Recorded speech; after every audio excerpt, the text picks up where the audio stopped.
Ayan guys, mayroon tayong i-demo. Ito housing ng torsion controller. So pag nilagay ko yan dyan sa taas nung torque drive, ayan o. Maganda yung galaw niya o. Ayan o. Maganda yung ikot. Ayan o. Ayan. So pag nilagyan mo ng ganito, yung center spring mo, ayan o. Maganda yung ikot niya. Ayan o. Tingnan mo. Tingnan yung mga ka-JRTV. Ayan o.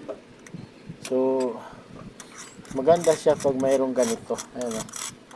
Compare dito, okay naman, pero may parang medyo may sagas, may ingay siya. Ayan o. Ayan. So, mas prefer ko na may ganito. Ayan. Sa akin lang kasi maganda yung galaw niya. Ayan o.